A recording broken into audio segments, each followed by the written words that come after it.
¿Qué tal? Muy buenas a todos, amigos del indicadornoticias.com.mx. Sean ustedes bienvenidos. Ya los sorprendí, ya dijeron, este güey no se pone a jalar, pero no, ahora sí hubo circunstancias que me hicieron decir que pues ahora vamos a hacer los dos podcasts que debíamos de las 2 semanas que no grabamos. Como siempre, los saludo, muchas gracias por estar sintonizando a este pequeño, todavía ya va en crecimiento este pequeño proyecto. Pero dentro de lo que cabe, para que vean que sí seguimos jalando y que no se me ha olvidado grabar, ahora les traigo un tema bastante bonito. De hecho, en realidad tenemos muchas cosas que platicar, pero dentro de lo que destaca el episodio, yo creo que vamos a hablar de los monitos de Mioki, la docencia y un poquito sobre cata de vinos. Entonces, realmente traemos un popurrí de temas así muy variados. Espero que no se me aburran. Como siempre, primero que nada voy a presentar acá a mis invitados. Al señor Dasein. Ya me ganó la risa. Azael Medina. Saluda, güey. Ya dije, ¿qué onda en lo que estabas tú riendo? Perdóname, es que me reí. Y a mi invitado estrella, historiador. Él sí es historiador, no como yo. Licenciado en historia, docente, sommelier. Ahí ven por qué van por ahí los temas. David Telles. Hola, buenas tardes a todos. Estoy un poco nervioso. Para que te acerques así el microfonito, para que se te escuche. El vino es para ayudar a que me desestrese. Para agarrar valor. Yo creo que el primer tema, no creo, la verdad. Más bien yo sé que el primer tema que vamos a abarcar ahorita van a ser los monitos de Mioki. Saben que tengo una anécdota muy bonita que cuando fuimos de las primeras veces que Telles estaba presentando sus investigaciones, allá por el lejano año de, creo que como de 2018, 2018 más o menos. ¿En Guadalajara? No, de hecho no. Estaba hablando todavía un poquito antes. ¿Más atrás? Sí, de hecho, creo que sí, como 2017, porque fuimos al encuentro de Sonora. Sí, cómo no. ¿Te acuerdas? Sí, fue primero Sonora. Fue muy bonito. Haz de cuenta que dentro de toda esta anécdota, nomás para que ustedes entiendan, y se hacen encuentros de historia en los que los estudiantes van y presentan ponencias. Yo, como siempre, ustedes saben que yo hablé de crimen de honor y siglo XVIII porque no me sé otro tema. Acá hubo otras ponencias muy interesantes durante la presentación y precisamente a Telles le tocó exponer el último día. Fuimos de martes a domingo y pues ya para el último día ya estaba medio muertecillo. Claro. Tanto la gente como mi voz. Bien dicen que lo mejor va para el final. Tanto la gente como mi voz, hijo eso. Así es, ¿no, hombre? Horrible, ¿verdad? Entonces, estábamos durante la presentación y pusieron a Telles en una mesa como bien extraña, armada como entre tráfico de personas en África y brujería. Y pues dentro de lo que cabe, a Telles en ese momento traía una exposición sobre leyendas de la zona centro-sur del estado de Chihuahua. Ajá. Estaba muy bonito hasta que durante la ronda de preguntas y respuestas, pues alguien le preguntó a Telles: oye, sí, está muy chido, pero pues, ¿qué es un Mioki? No, hombre, no. ¿Qué es un Mioki? Durante toda la carrera le tuvimos, o sea, la neta, siempre que Telles te hacía una presentación, no faltaba uno de nosotros que le preguntaba: ¿y qué es un Mioki? Oye, pero ¿qué es un Mioki? Entonces, le doy la palabra a mi compañero Telles para que nos explique qué es un Mioki. Pues se convirtió en un chiste local, ¿verdad? Pero pues, ¿qué les podemos decir? Un Mioki es un pequeño pueblo horrible, ¿no te crean? No. Pues, un Mioki es no, pues, ¿qué les digo? Es mi pequeño terruño donde me tocó llegar acá. Sí, por desgracia, por ser el municipio de los más chiquitos de Chihuahua, pues por eso toda la gente dice: ¿y qué es eso? Entonces, pues es muy difícil hablar sobre todo de un lugar así, pero es muy bueno. Por ejemplo, si tomamos el cuento de una personalidad que creó un libro que se llama Pueblo en Vilo, que se llama Luis González y González. Él hablaba de San José de Gracia, Veracruz. Tiene mejor nombre que Mioki, pero de todas formas es igual de chiquito. Entonces él lo sabe, de los que tenemos un terruño pequeño podemos hablar de ello. ¿Por qué? Pues porque nadie ha hablado. Y esa fue mi gran aportación a la historia, porque pues como es un lugar que tiene 300 años y nadie lo conoce, entonces de aquí nos podemos tomar para poder hablar. Me gusta mucho porque lo dicen como la sucursal de Delicias. Es fácil. No, es una sucursal de... Sí, fácil.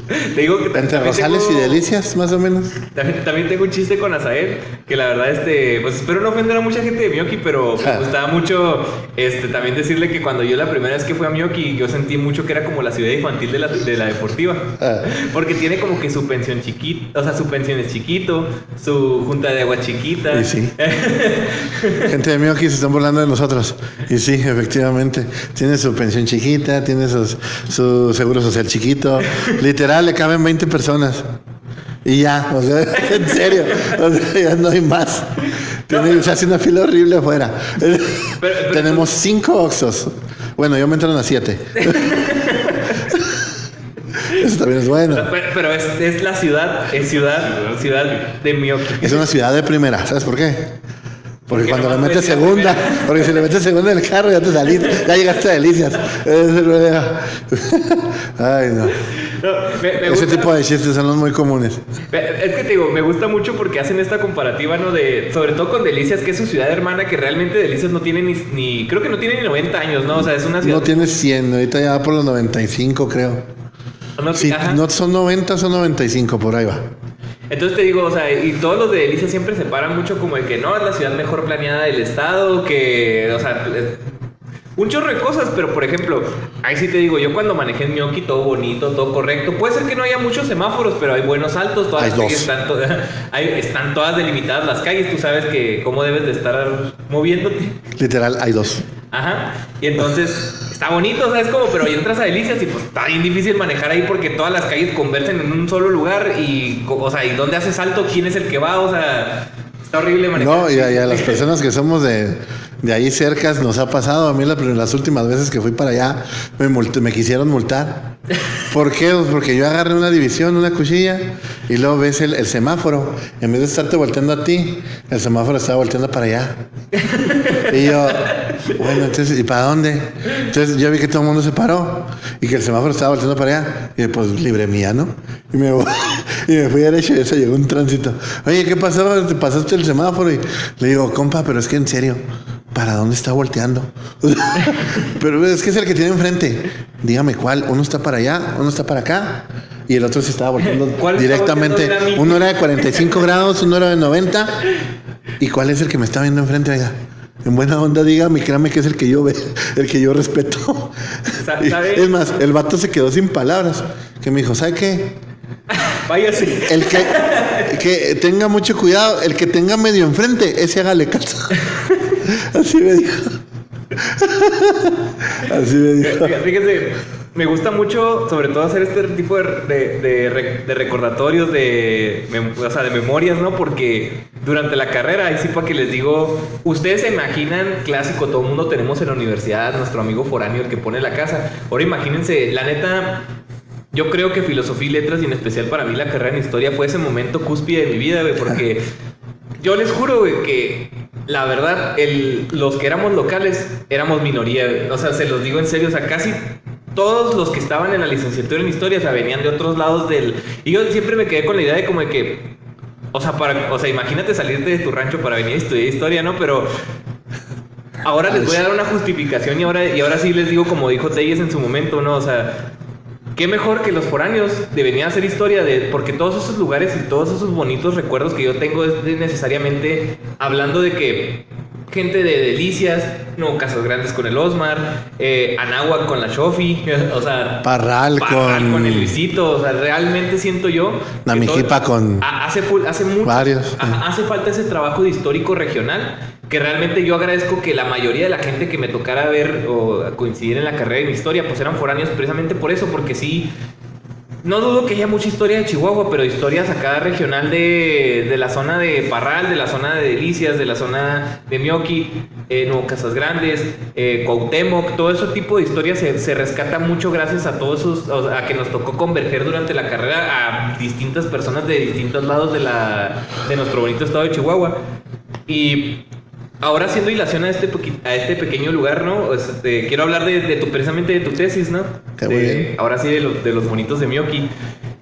Me gusta mucho, sobre todo porque suena como mucho cotorreo el decir los monitos de Miyoki, porque así popularmente se conoce esta historia. De hecho.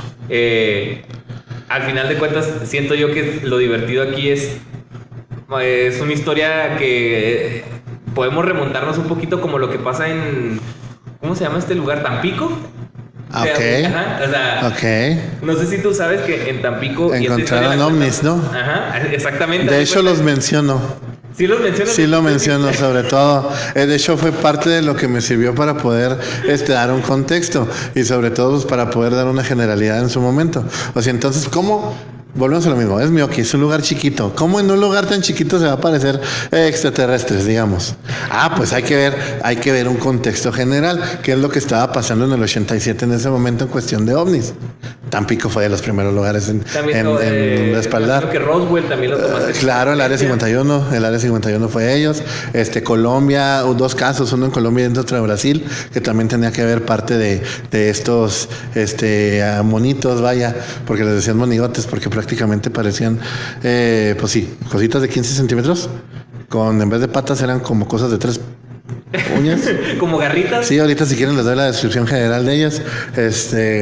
Y sí, o sea, esta generalidad me ayudó para poder decir que pues no nada más fue hay ocurrencia de unos niños, que así se tomó, pero en realidad pues era como un boom general que se estaba dando en ese momento, porque también había, en ese momento Jaime Maussan estaba en su apogeo.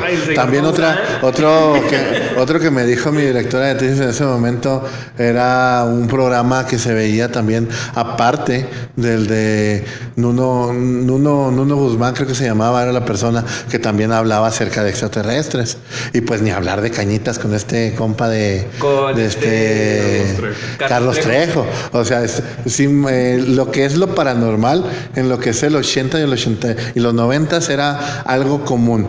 Y además, si nos ponemos un poquito técnicos, tiene que ver también con parte de lo que se estaba viviendo en México. Estábamos pasando de las peores crisis en México, tomando en cuenta que era la década perdida, del 82 al 88, tomando en cuenta Miguel de la Madrid, fue cuando México tomó una de las crisis económicas más feas y fue el inicio del neoliberalismo. ¿Sabes? Me gusta mucho que toques tema porque, por ejemplo, cuando hablan del chupacabras, dicen también que lo inventó el gobierno, güey, para evitar por lo de la crisis monetaria. Otra variante, está el hombre polilla en Miyooki. El hombre polilla, en Monterrey, ¿verdad? También, no, pero en Miyooki también se dio el hombre polilla. No manches. De hecho, a mi amigo Sergio Carr, le mandamos saludos, fue una de las personas que hizo un pequeño documental del hombre polilla. Y lo hizo parte tanto allá en Miyooki y creo que tiene unas escenas aquí en Chihuahua. Entonces también les tocó, y eso te estoy hablando que empezó a hablar 2016, 2017, por ahí. Por ahí debe andar el documental que hizo, el como tipo fake documental, así como La Bruja de Blair. Así más o menos. No es un documental que se tome tan en serio. Ajá, exactamente.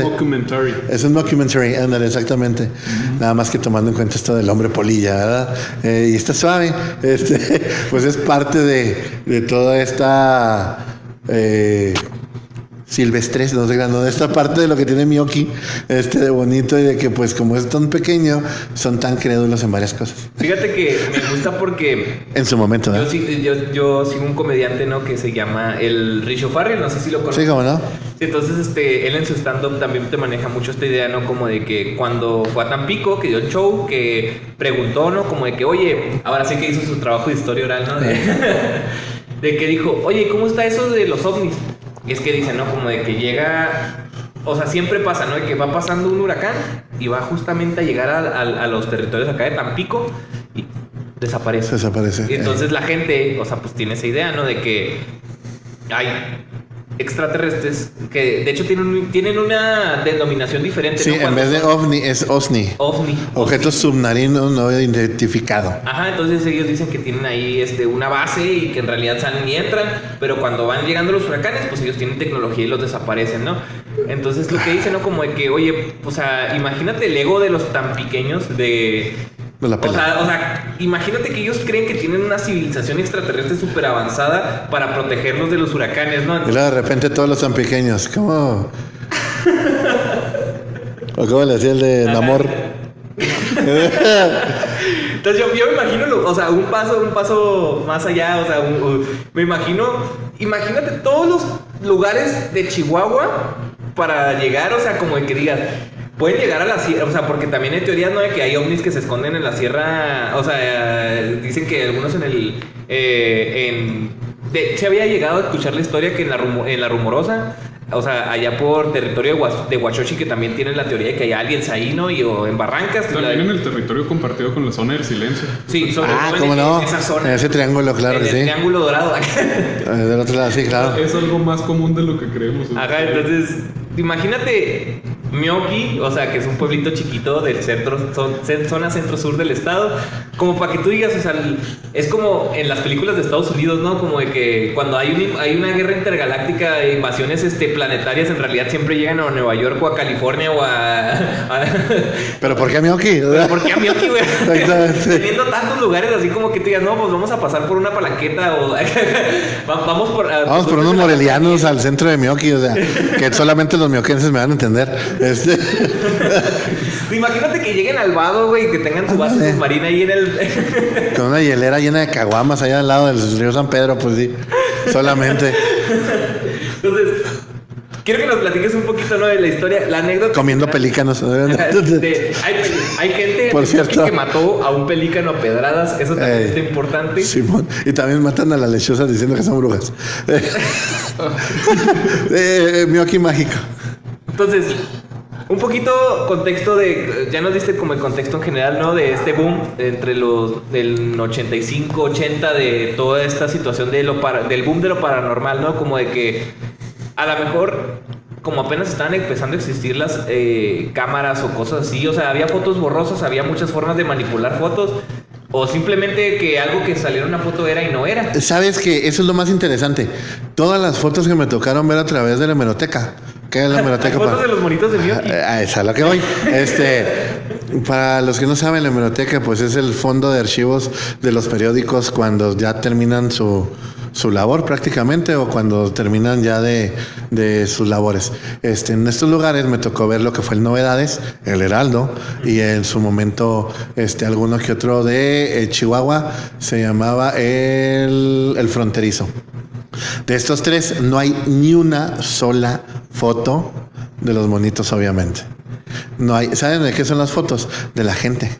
¿Qué es lo que veo? La cantidad de gente que hay alrededor, la gente misma a la cual se le hacen las entrevistas y empieza a decir que efectivamente los había visto, que había visto cositas de 15 centímetros, güeros, de ojos negros, con 3 deditos en los pies y en las manos, que tenían un foquito en el pecho y que hablaban con una rayita en los ojos, en la nariz, en la boca, sin nariz, por cierto. Hagan de cuenta los hombrecitos grises. Ajá.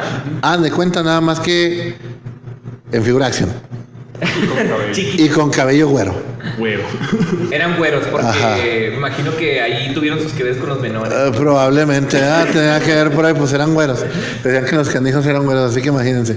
Entonces, pero no hay ninguna foto así de que digan, oh, ahí están. Pues obviamente no. Entonces la gente, el cúmulo de la gente, la cantidad de pues sí, de entrevistas que hay, las fotos de las personas que dicen que haberlas visto, pues obviamente el lugar donde se dice que se vio es todo lo que se encuentra, y es lo más interesante, porque ahí es cuando te das cuenta que se convierte en una psicosis como tal, una psicosis colectiva, y como tal así se dio. O sea, llegó un momento en el que Mioki tenía tanta gente de fuera que tuvieron que hacer hoteles. O sea, literal, los 3 hoteles que hay en Mioki es por eso, prácticamente. O sea, porque llegó la gente. El paraíso de la ufología, ¿no? Ándale, llegó gente que dizque de Monterrey, de nuevo, de la Ciudad de México, a empezar a querer investigar. Decían que había gente de la NASA que venía mismo desde Estados Unidos a ver qué onda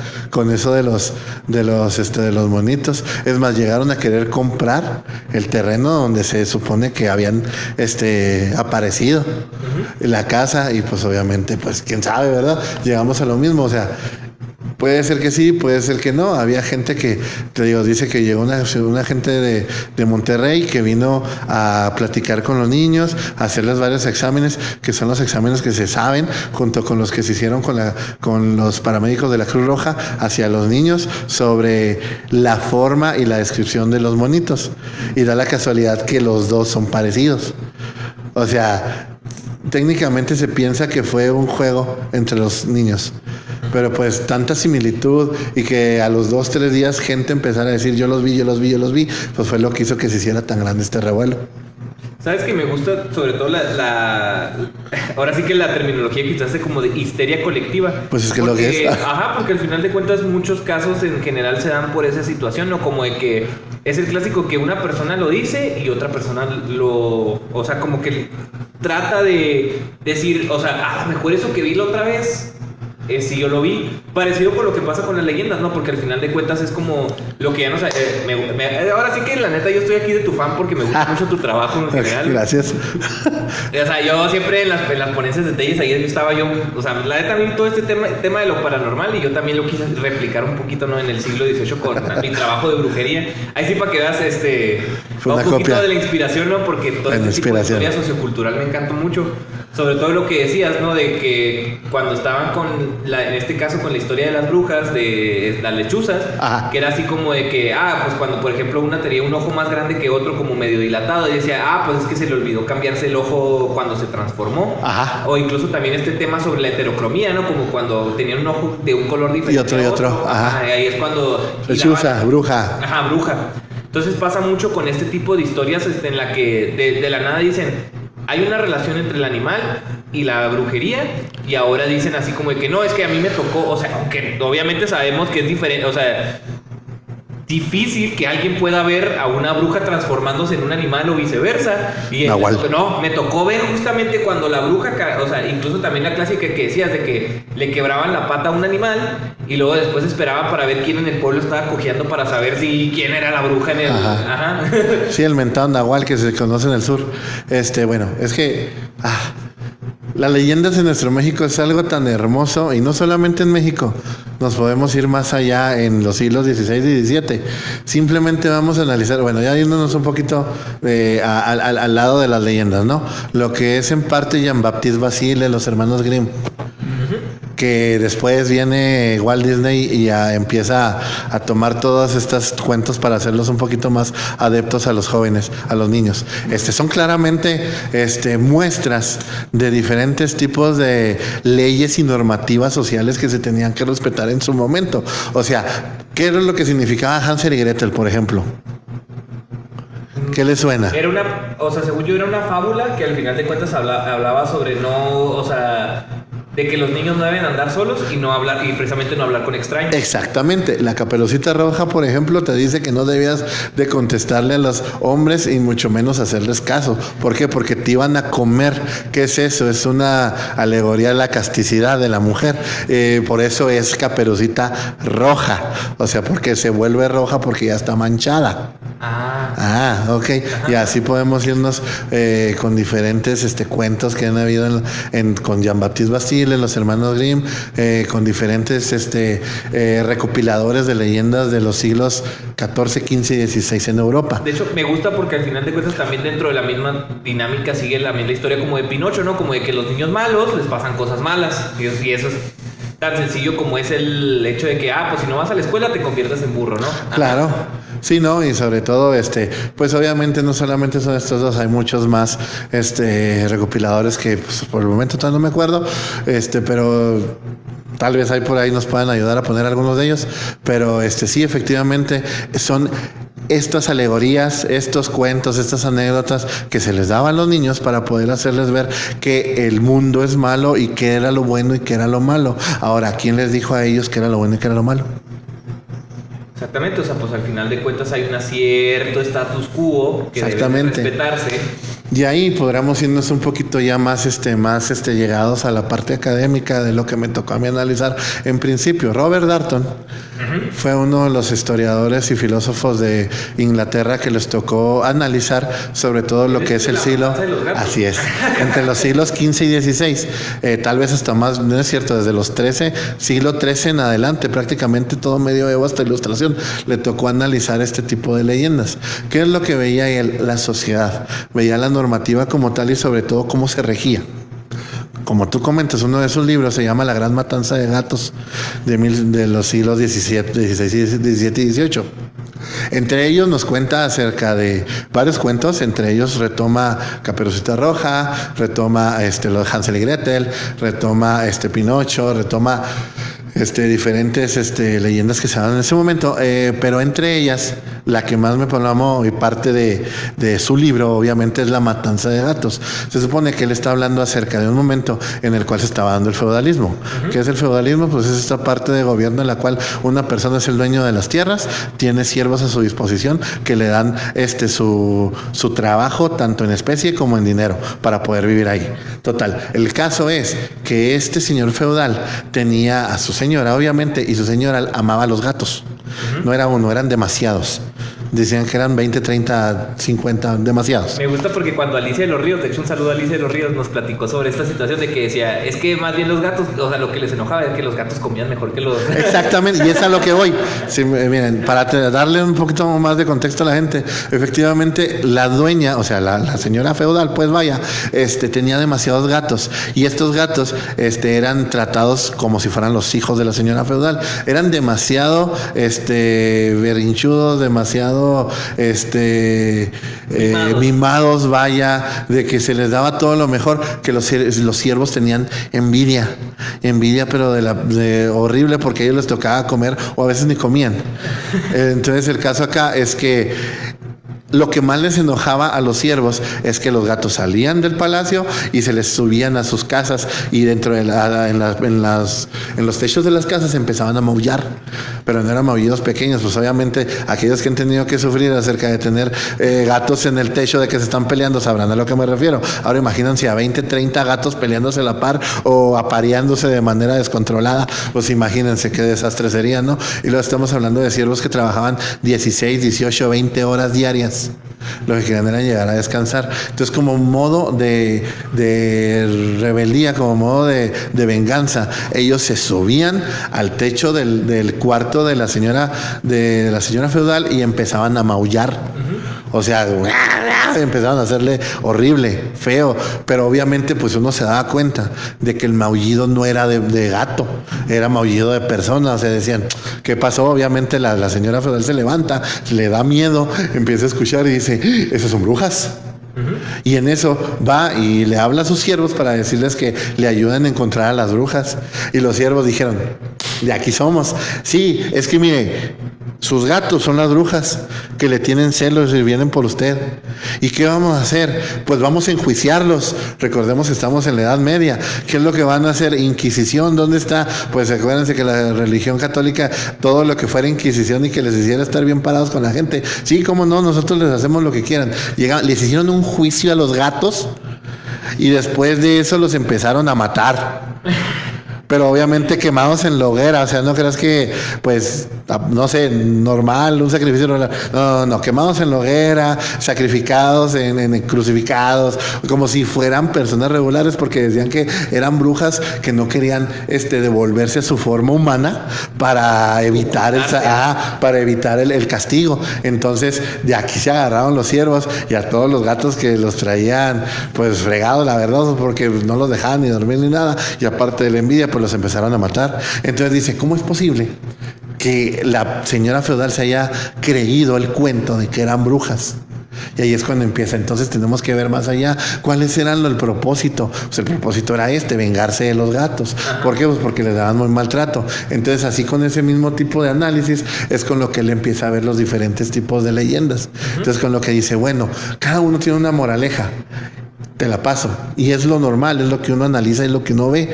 ¿Para qué sirven las leyendas? ¿Para qué sirven las fábulas, las leyendas urbanas, las leyendas regulares? Para lo mismo, para darte una anécdota. Eso es un punto principal. Moraleja de la historia, tal.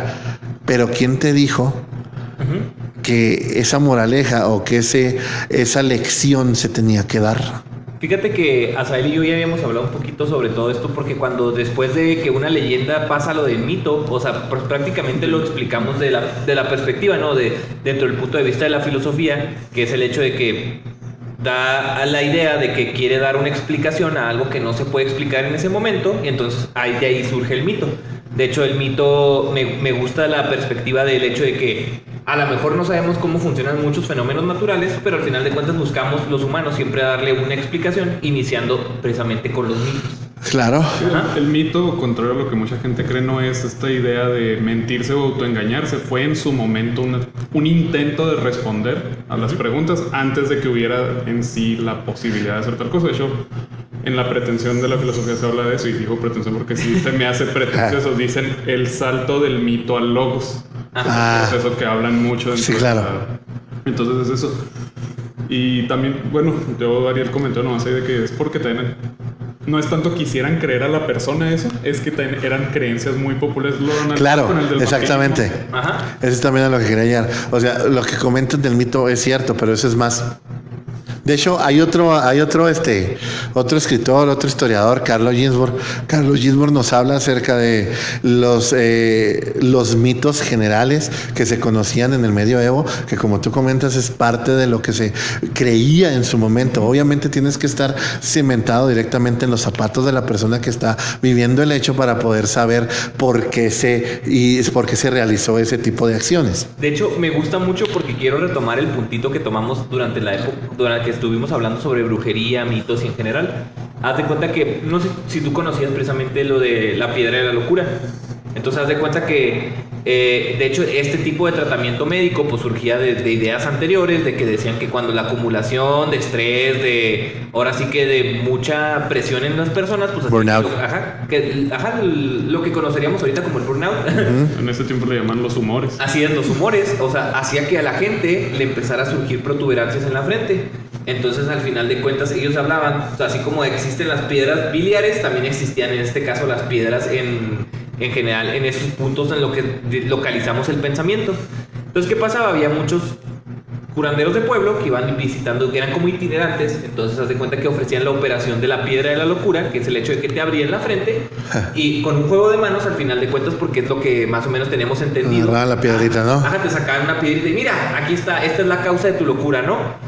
Entonces, precisamente cuando empiezan a surgir ideas más nuevas durante el Renacimiento, pues también existen las típico de las pinturas que les llamamos educativas o pinturas de demostración, donde obviamente, por ejemplo, hay una pintura muy bonita que me gusta, que está en el Museo del Prado, que precisamente habla sobre mitificación de la piedra de la locura, pero no es para fundamentar el mito, sino más bien para hacer burla de lo que se creía durante el medievo, que era prácticamente como lo llamaban, o en su momento, pues el charlatán haciendo el juego de manos, donde su asistente le pasa una piedra y él con una piedra en la mano, o sea, el vato con la piedra, o sea, con piedras en las manos y el otro con la piedra enseñando, como si ya, aquí está y el vato con la frente abierta, o sea, de que le acababan de sacar la piedra de la locura, y es como típico enseñanza de que, oye, pues es que las personas que te dicen que tienes una piedra que te está haciendo que te comportes de una cierta manera, pues en realidad no es, sino más bien es una charlatanería. O sea, ¿por qué? Porque va avanzando al final de cuentas la medicina, va avanzando al final de cuentas la psicología,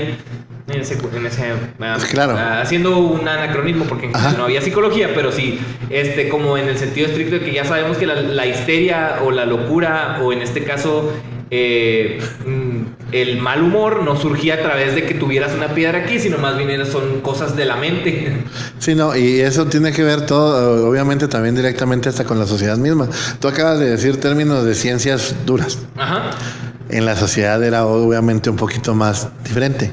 ¿Por qué? Pues porque tenemos que ver primeramente la civilización que estamos tratando, primeramente qué tipo de mecanismos sociales tenían, sobre todo si te estaban analfabetizados o no, qué tipo de pensamientos. Les comentaba ahorita Carlo Ginzburg. Carlo Ginzburg fue otra de las personalidades que escribió, historiador, que escribió acerca de la Europa de la Edad del Medioevo, en la cual nos hablaba de los bienandantes. Historia de la aquelarre. Ajá. ¿Qué tiene que ver esto? Obviamente, pues ustedes saben lo que es una aquelarre, ¿no? Una aquelarre se supone que es esta parte en la cuestión que se supone que varias mujeres, no sé por qué mujeres, pero se les ocurrió que mujeres se juntaban para poder hacer un tipo de ceremonia en la cual daban ciertas vírgenes al demonio, y el cual hacía que estas nuevas mujeres se convirtieran en nuevas brujas. Era como un tipo de volver de procrear a las nuevas brujas, porque decían que, y hasta en la película en la serie de WandaVision lo dicen, una bruja escarlata no nace, se hace. Ok, entonces es parte de lo que decíamos de esta parte del aquelarre. Él contaba cómo la gente, después del verano, del verano, sí, a la llegada del otoño, se creaban este tipo de festividades en los cuales a través de una hoguera las mujeres mataban un macho cabrío para poder evitar que los malos espíritus llegaran en contra de sus cosechas.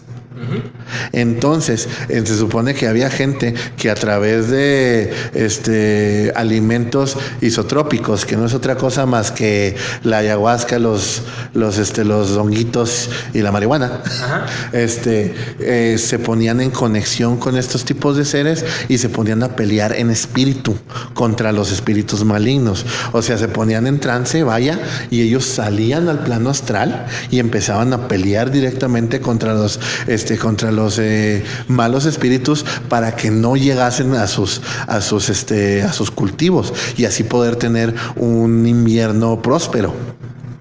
De ahí es de donde nace toda esta idea del aquelarre. ¿Por qué? Porque se supone que las mujeres eran las que empezaban a hacer todo lo de la matanza del macho cabrío y sobre todo eran las que les tocaba darle a los hombres estos isotrópicos que los hacían entrar a otro tipo de astro, o sea, a otro tipo de manto astral, de plano astral, perdón. Entonces es por eso que se empezó a crear la idea del aquelarre, porque en realidad estas personas se llamaban il benandante en italiano, que no es otra cosa que los bienaventurados. ¿Por qué? Porque aquí estas personas eran las que iban a pelear contra los malos espíritus para que tu cosecha pudiera salir adelante. Por eso eran bienaventurados. Pero todo esto era junto con los celtas. Todo esto era antes de la llegada de los romanos. Fíjate que precisamente esa idea también ya la habíamos discutido precisamente en el capítulo de brujería, sobre todo en la idea de que generalmente ya vieron esa todo. Clase de ritos, cultos, lo que buscan es o generalmente casi siempre son, ¿no? Como de que hay un caos y hay un orden.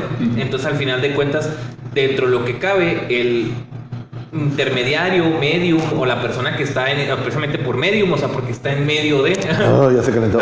Entonces, busca tomar control del caos, o sea, al final de cuentas, y él por sí mismo no tiene ese poder, sino más bien, como lo decíamos con el vudú, en este caso, o sea, realmente los doctores o las madres, o sea, lo que hacen es que tienen, y como bien lo dicen en la película de La princesa y el sapo, ¿no? O sea, tienen influencia en el más allá.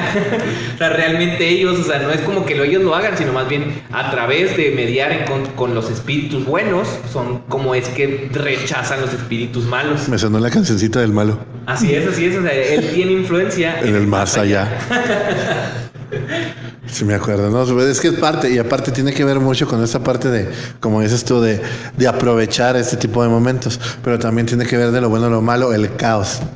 También vamos de esta parte de que, pues, cómo era la forma de poder subsistir a través de un invierno duro, a través del caos, cómo a través de ese tipo de ritos. De hecho, está muy conectado con Halloween, por ejemplo, que era parte de All Hallows Eve, que era parte de lo que decían de que por eso tenían que hacer estos nabos con caras raras para evitar que los malos espíritus llegaran a los plantíos de los antiguos celtas, para evitar que tuvieran estos malos inviernos.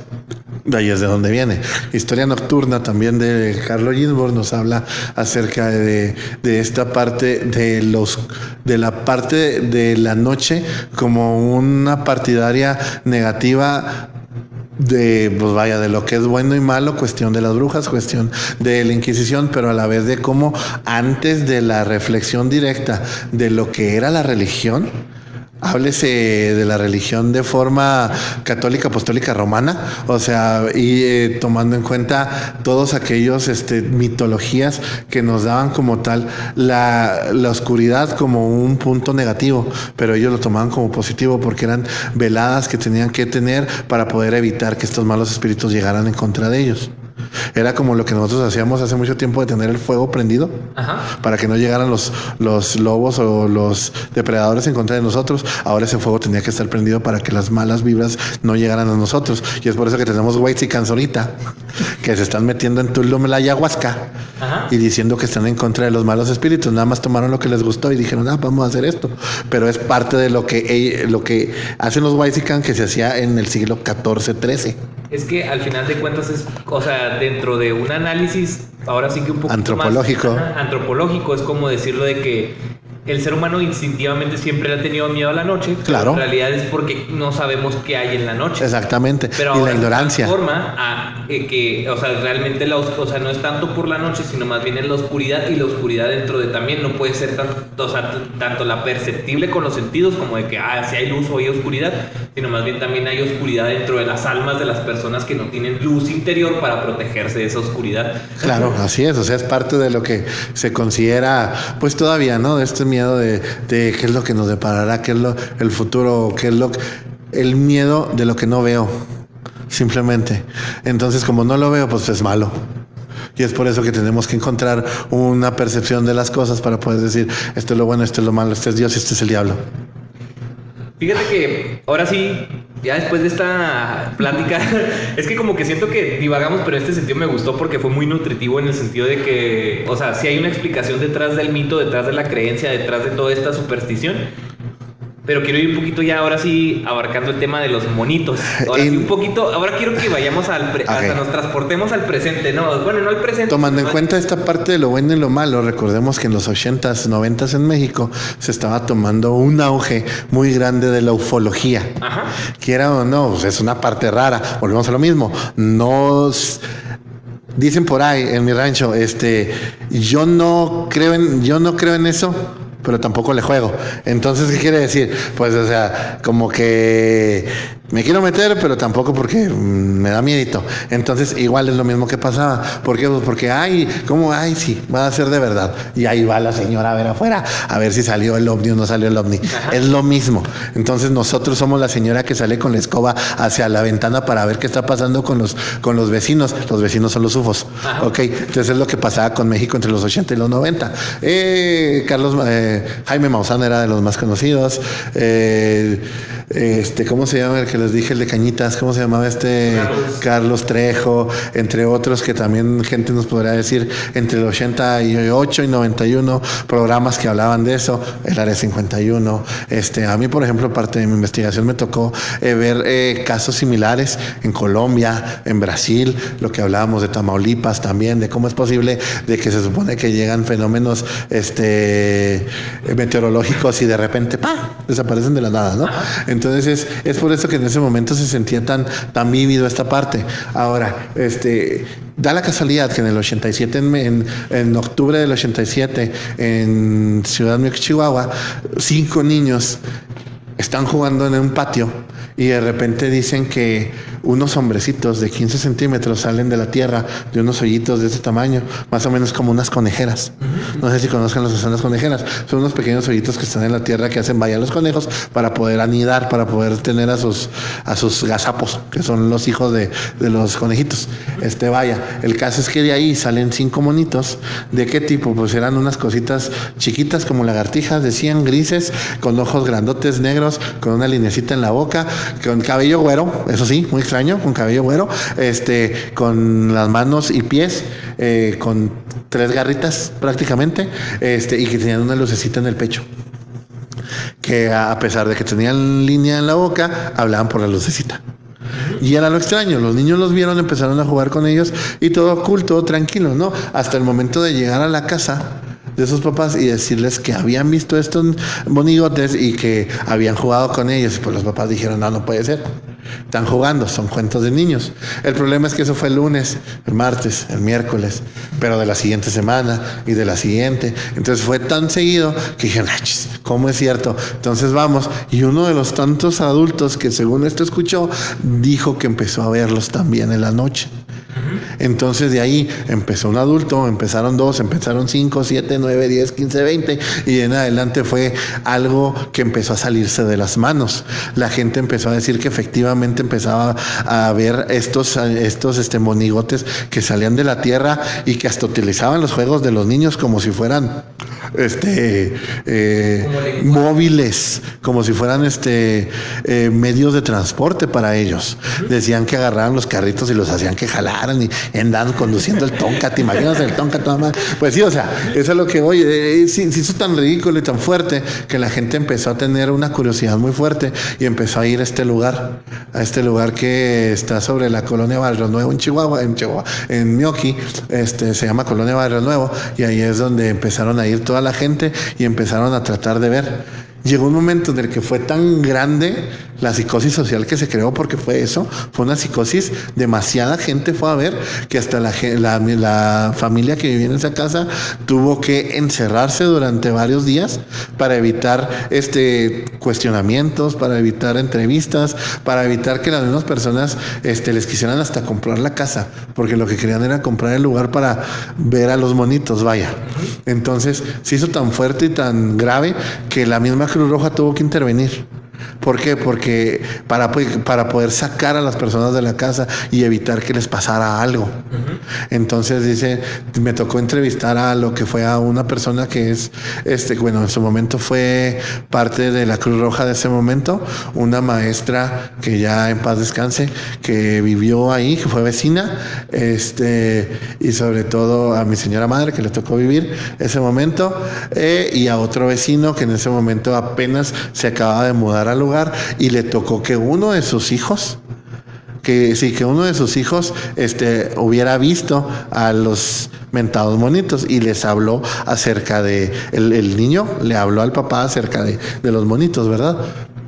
Entonces, de entre todas las entrevistas, de entre todas las partes, en el lado de la persona que le tocó trabajar en el seguro, en la Cruz Roja, lo que sucedió es que comenta que llegaron a través de la ambulancia y se metieron a la mitad de la casa, a la mitad de la puerta, para que la gente pudiera salir y meterse al carro y poder sacarlos.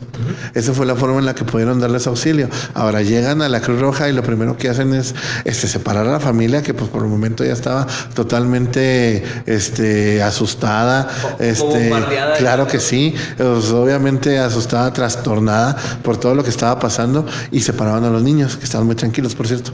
Qué raro, ¿no? Él da la casualidad de que les hacen una pruebita rápida, le dicen, aquí tienes hoja y papel, dibújame los animalitos, a los monigotes. Pues empiezan a dibujar y da la casualidad que tienen todos los mismos rasgos, todos, o sea, haz de cuenta que los 5 eran uno. Los 5 dijeron todas las características, de dónde venían, cómo hablaban, cuáles eran las intenciones, porque dicen que les gustaba Mioqui, quién sabe por qué, será el clima, serán los morelianos, volvemos a lo mismo. El clima no creo, pero hay muchas cosas que hacen en Mioqui. En su momento el río San Pedro llevaba mucha agua, Iban a pescar a la presa Los Rosales. Probablemente. Les gustaba la mojarra frita. Sí, les gustaba. El caso es que decían que ellos venían pues a checar el área porque les gustaba el clima y que venían a analizar tanto la geografía como la sociedad de ahí mismo, ¿no? Entonces, eso fue, y todos concordaron a lo que venían, las características y sobre todo pues el origen, vaya, porque decían que eran de Venus, creo. De Venus. Que entre Venus o Mercurio, Venus o Marte, creo que dijeron que eran. El caso es que entre estos dos lugares decían que ellos venían. Vaya. Entonces, así quedó, sino que eso fue lo que más les sacó de onda. Entonces, cuando empiezo a hablar con las personas, sobre todo con los vecinos, pues me contaban de la cantidad de gente que iba. O sea, no eran 10, no eran 15, eran 100, 200. Dice que era una cosa impresionante, que no dejaban ni siquiera pasar a la gente a las casas.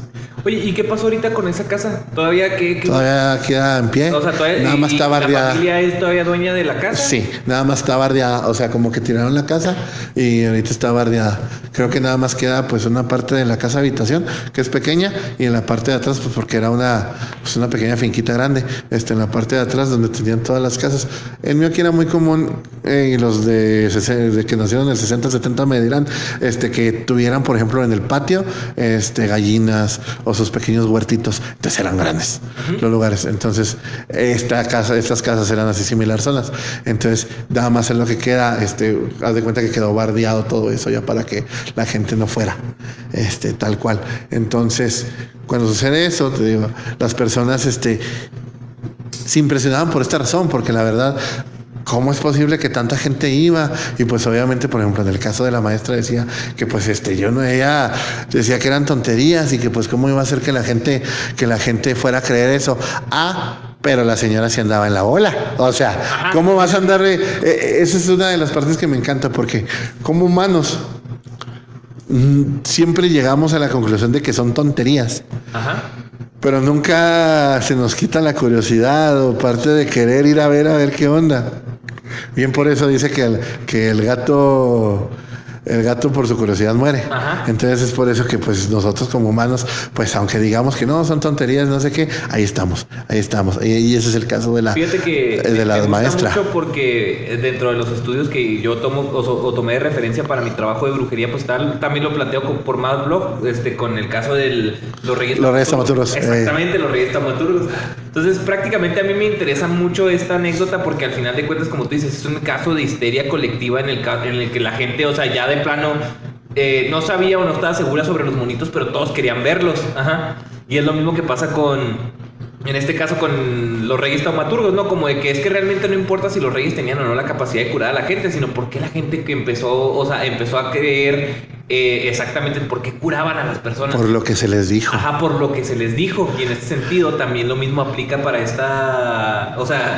para este caso tan curioso de la historia de Miyoki. No, y si nos vamos más estrictos, podemos irnos a todas partes. Ahorita estábamos hablando de leyendas. ¿Quién les dijo a la gente que era lo bueno? ¿Quién le dijo a los niños que no era importante, que no era bueno hablarle a los grandes? Ajá. ¿Quién le dijo a las niñas que no debían de hablarle a los señores? ¿Sí me explico? O sea, ¿quién te dio la normativa que tú crees porque crees lo que crees? Y es válido, o sea, si nos vamos en el caso que me tocó analizar de las leyendas, ¿quién fue? La religión. Ajá. Y eso es lo que vas notando, porque si nos vamos, por ejemplo, en el caso de estos del siglo XVI, ahora vámonos más a México, en, ¿qué te gusta? 1700, 1600, época virreinal, La Llorona. Ajá. Los nahuales. La Pascualita. La Pascualita. Bueno, eso es un poquito más actual, ¿verdad? Ajá. Pero pues de todas formas, fíjate, vamos a tomar la Pascualita, ahorita que le dijiste. ¿Por qué la leyenda de la Pascualita? Porque al final de cuentas es una historia popular mexicana. O sea, es no, una pero historia popular local, ¿no? O sea, ¿qué moraleja nos da? No te cases. Es cierto. Ya escucharon. Cuidado con los animales ponzoñosos. No te afanes. No seas una persona afanada. Ajá. ¿Por qué? Porque tienes que estar a la par de lo que tienes que hacer, pero a la vez tampoco volverte loco con ello. Es lo que pasó con este vestido que le pusieron a la mujer de manera rápida. Y con su hija. Exactamente. Fue el afán de la mamá lo que le dio la muerte a la hija. Ajá. Entonces, a través de ello, pues es lo que tenemos que saber. No nos tenemos que afanar por lo que sabemos que tenemos que hacer. Y sobre todo para complacer a los demás. Porque se supone que el vestido más hermoso que le tenían que dar era por esa razón. Ajá. ¿No? Y el problema es que el vestido más hermoso traía una vida negra y ándele. Ajá, exactamente. Ese es el problema, o sea, y eso es a lo que va. ¿Y quién te dijo que el afán no es bueno? Ajá, exactamente, o sea, ahí sí para que veas la historia de la Pascualita me gusta por este aspecto de que ella iba a ser la novia más hermosa y al momento de su boda, pues las cosas no salen como quieres, ¿no? O sea... Ajá. Pero, también, o sea, y está bien porque te dice, toma las cosas con calma, y es cierto. Es una historia con moraleja, ¿no? Ajá, o sea, toma las cosas con calma, y es cierto, pero ¿a qué se debe el tomar las cosas con calma? Ajá. Vámonos más atrás. ¿A qué se debe entonces el eso? ¿Para qué? Para evitar que haya este tipo de problemas. Mientras más seas más tranquilo y relajado en las acciones que debes de realizar, más fácil vas a detectar todo aquello que te hace daño. Ese es el problema que no tuvo la mamá a la hora de ver el vestido más hermoso que se tapó.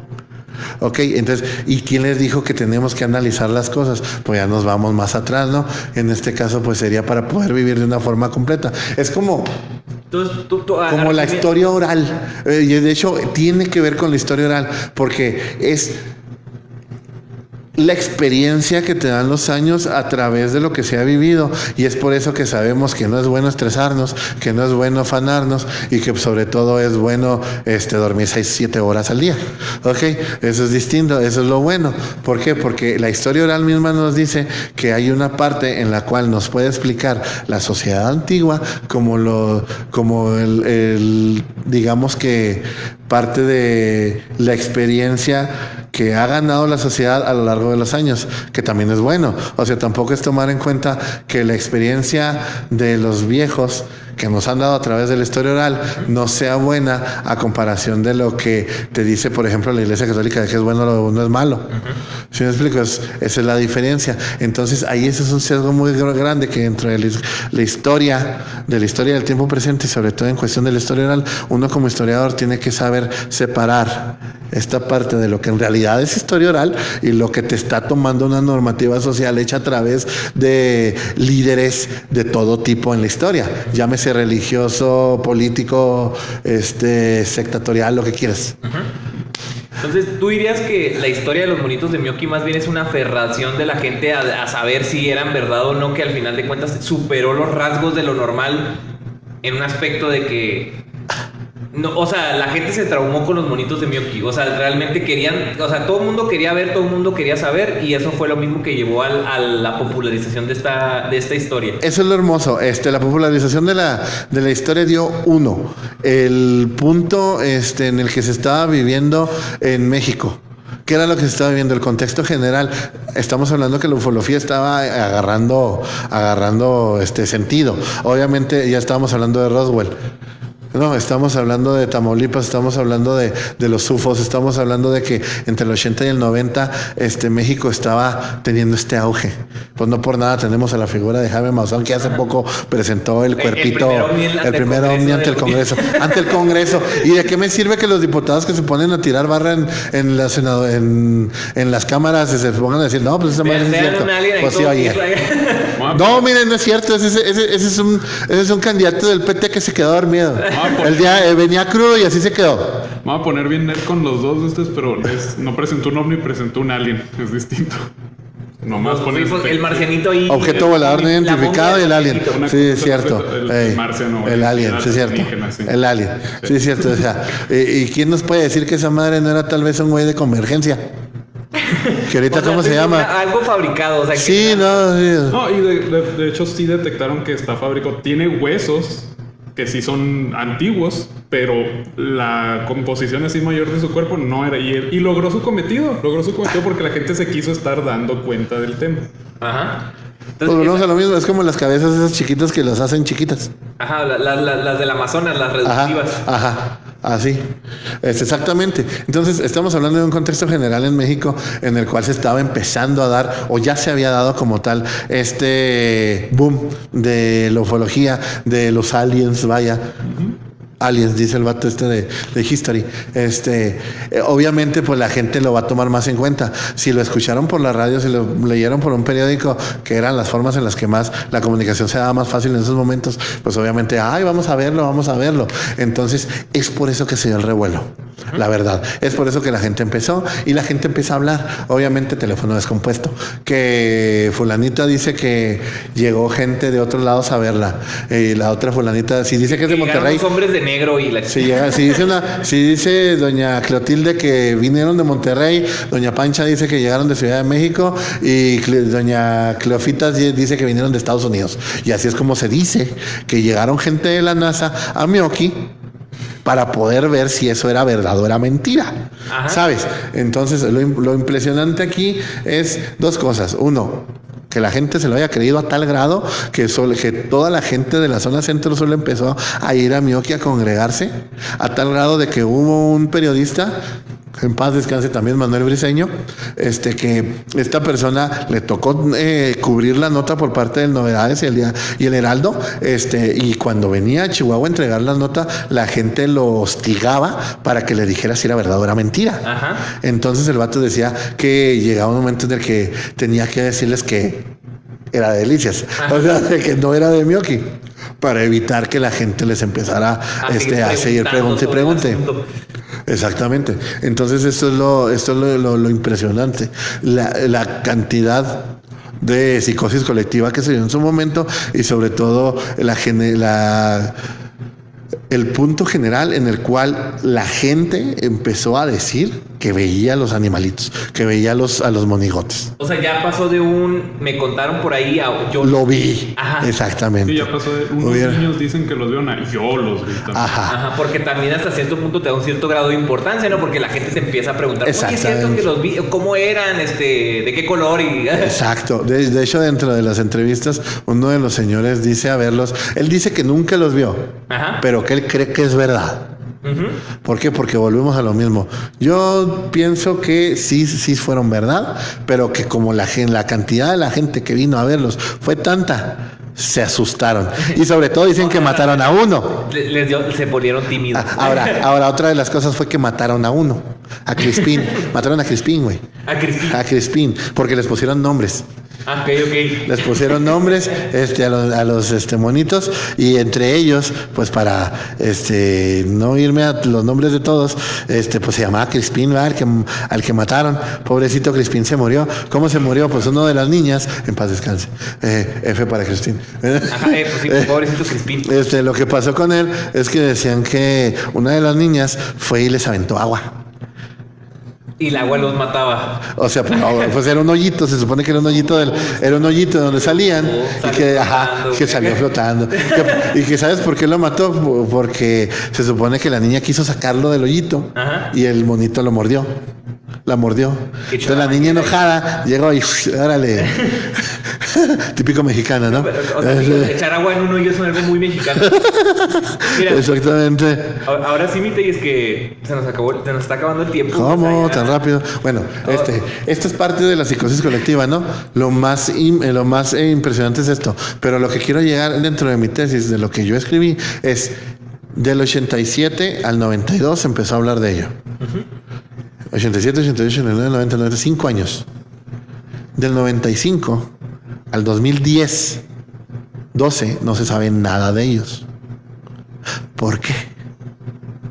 Entonces empezamos a analizar todo este problema, empezamos a ver, empezamos a preguntar. Obviamente yo me fui por un rango de personas de edad que va entre los 45 y 70 años, que era persona contemporánea a la época, y a todos aquellos que tenían mi edad más o menos, de 25 a 30, no sabían absolutamente nada.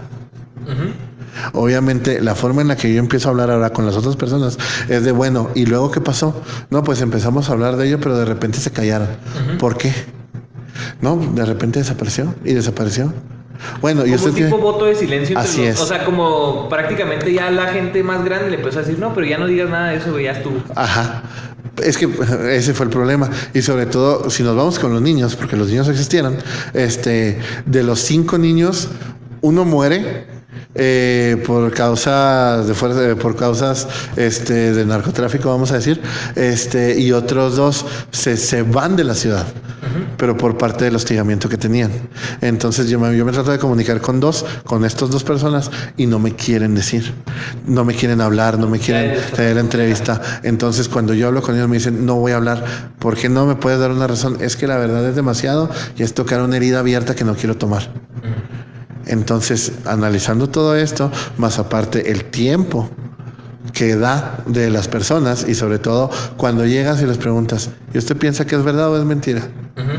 Normalmente hay gente que te va a decir que sí, hay gente que te va a decir que no, dependiendo de su grado de estudios. Ahí sí tiene que ver mucho. Okay. Y sobre todo con su capacidad de observación. ¿Por qué? Porque tiene que ver mucho la influencia de todos los demás. Como veían mucha gente, decían, no, pues yo sí creo.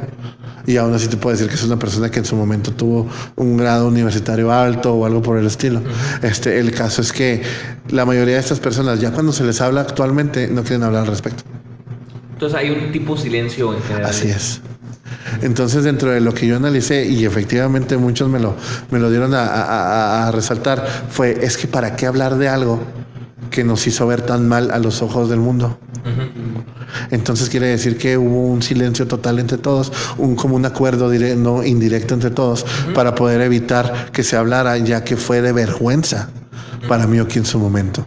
¿Por qué? Porque levantó tanto revuelo, hizo tanto ruido, que ya después la gente se empezó a burlar de la gente que los había visto. Como los de Tampico, ¿no? O sea, sí, claro. La gente ya nos saca de charra, o sea. Exactamente. Y ellos, en vez de abrazar esa verdad, pues más bien mejor, no, ya no vamos a hablar de eso, ya, o sea, ahí mejor cerramos el tema, lo guardamos en un cajoncito Y diciendo... que no se vuelva a tocar. Ajá. Entonces, eso es lo que pasa con esta generación, que es mi generación, que nos tocó no saber de ellos. Yo, pues, porque me encanta el chisme y soy historiador, pues me di cuenta de ello, ¿verdad?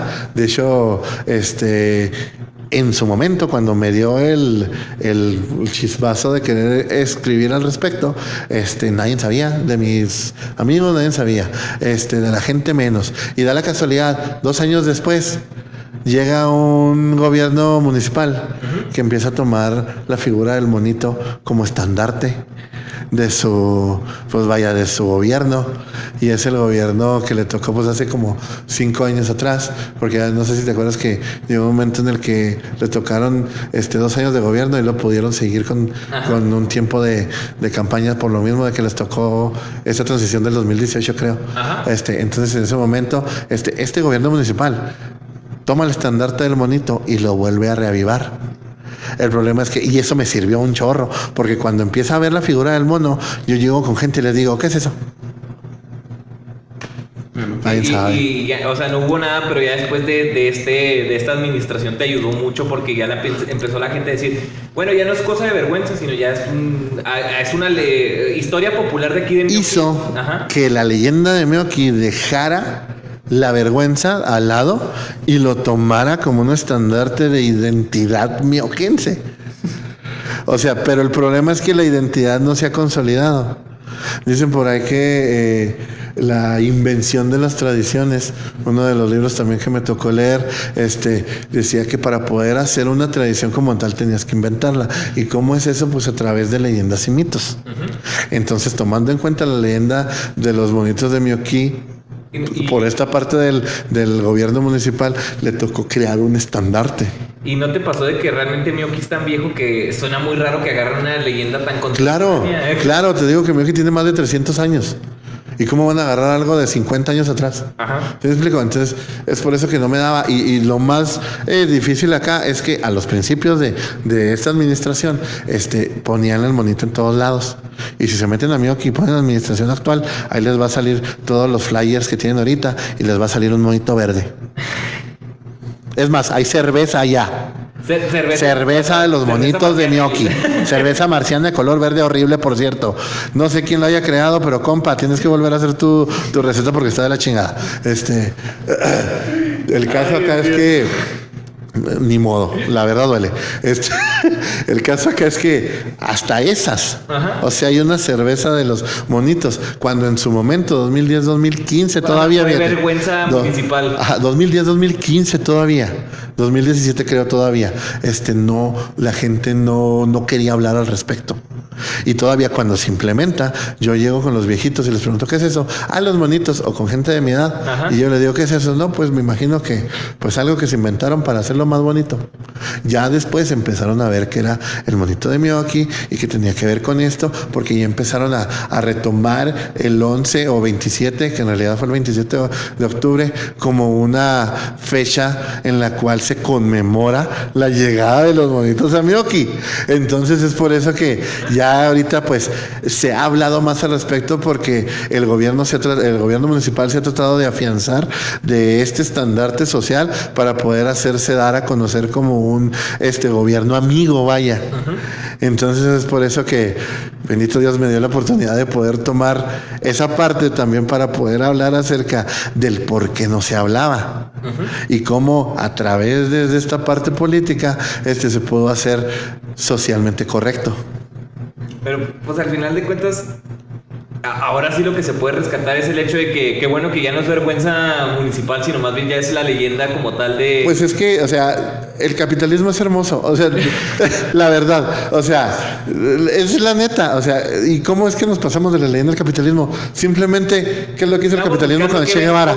¿Cómo vender el Mioki? ¿Qué es lo que hizo el capitalismo con Che Guevara? Ajá, hacer playeras. Lo hizo playeras y los vendió a $20 a los chairos. Exactamente es lo que pasó con Mioki, con una leyenda de vergüenza, lo utilizaron para poder hacer souvenirs, para poder hacer eventos, para poder hacer ¿Turismo? diferentes claro, sobre todo turismo, para que la gente viniera a Miyooki y dejara una derrama económica que la verdad sí está dejando. Si no me creen, dense una vuelta por Miyooki, ya están cambiando las cosas. Simplemente en el mero paso de la Panamericana de Miyooki hay un pelícano de metal hermoso en medio. Ya con eso se pueden dar cuenta. Bueno, pues ahora sí amigos, ya se nos acabó el tiempo. Lástima. Que la neta todavía nos quedó muy pendiente hablar sobre docencia y sommelier, pero pues lo dejamos para la siguiente. Tan poquito, güey, como gusten, adelante. Está bien, porque pues el vino ya se nos acalentó. Entonces no pasa nada. Bueno, amigos, estuviste muy callado durante este episodio. ¿Te gustó? Está interesante, la verdad. Hay puntos que hay que tocar después. Hay que tocarlo, de verdad. Ahora sí que me dirijo directamente a ustedes, pues para decirles que ya nos pasamos de tiempo, pero la verdad estuvo muy gracioso, estuvo muy divertido. O digan ustedes si quieren más tiempo. Si quieren más tiempo, ahí nos dejan en los comentarios para saber si, oigan, la neta graben un episodio de 3 horas hablando de los monitos de Miyooki. Pero dentro de lo que cabe, les agradezco mucho haber visto este episodio. La verdad a mí me encantó, en lo particular me encantó. O sea, ahora sí que dejamos el tiempo que fluyera y se me fue pasando muy rápido. De nueva cuenta les comento, esto fue Tirando Datos del Indicador Noticias, con mi compañero David Telles, Asael Medina. Estuvo un poco callado Asael, pero la verdad yo siento que no encontró el momento indicado para hablar. Pero que vienen después. Nos seguimos viendo para siguientes capítulos. Ahora esperemos que sean más regulares. Ahí disculpen. Pero creo que compensé bastante con este episodio. Estuvo muy bueno. Entonces nos seguimos viendo para ir para la siguiente semana. Les agradezco muchísimo y yo creo que aquí la cortamos. Y hay que ir a Miyooki a comprar merch de los monitos. Vayan a Miyooki a comprar merch de los marcianitos, de los monitos de Miyooki, de los... Están bien bonitos, la verdad sí están bien bonitos. Hay que ir a verlos, es en serio. Entonces, les agradezco muchísimo. Gobierno municipal, utiliza mi tesis, por favor. Páguenle a Telles por... No se crean, no se crean. Denle dinero a Telles y nos seguimos viendo. Muchísimas gracias.